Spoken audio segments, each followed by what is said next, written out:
Bună ziua, dragi prieteni! Vă mulțumesc că v-ați abonat la canalul meu, vă pup și vă îmbrățișez. Astăzi vom dezbate următoarele subiecte. Ligi și Filip se ceartă din nou pe motivul care a arătat mai multă putere a dragostei în această emisiune. Părerea mea este că la ei nu s-a văzut nicio putere a dragostei. Aici mă refer și la Filip cu Ligi când erau împreună și la Berna și Filip în prezent. Aceste tachinări dintre cei doi mi se par foarte false. Se vede că sunt regizate, iar teatrul ieftin se vede de la o poștă. Și chiar dacă ar fi fost adevărat, nu vă rostul scandalului. Ce a fost între ei s-a terminat și ar mai avea cei doi de împărțit decât să crească ratingul.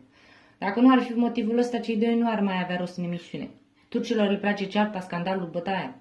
Dacă ei stau ca mulți acolo, vă dați seama că turcilor nu le place, ei sunt plătiți pentru asta.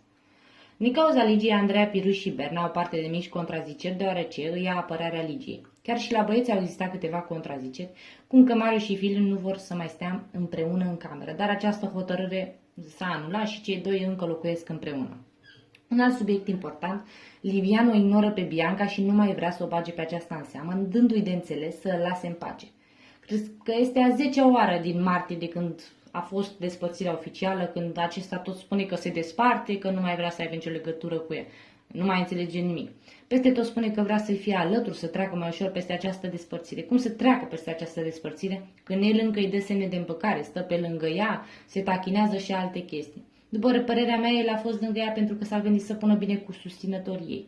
Dacă el renunța atunci cu filmulețele, își punea toți susținătorii în cap. Așa că el s-a gândit cum să iasă foarte bine din situație, stând lângă ea și ieșind bunul samaritan, care a stat și a ajutat-o să treacă peste situația rușinoasă. Asta chiar a fost o strategie, să zic eu, bună.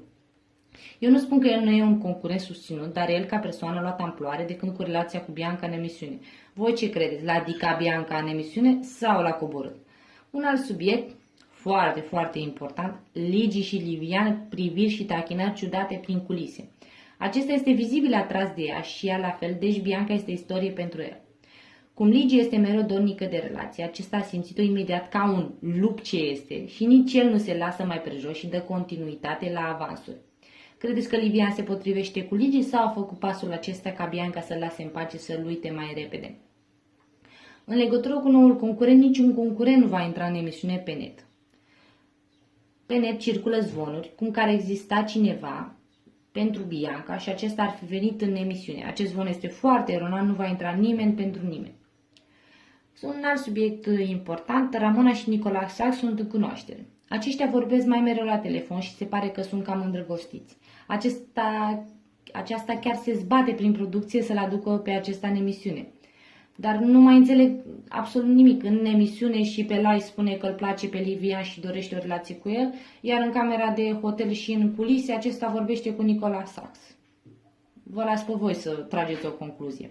Vă mulțumesc că m-ați ascultat, eu vă urez o zi frumoasă ca și voi și dacă aveți plăcerea să-mi dați un like și să vă abonați la mine, aș fi foarte fericită. Dacă v-a plăcut, puteți da și un share să încântați și pe alții. Vă pup și vă îmbrățișez!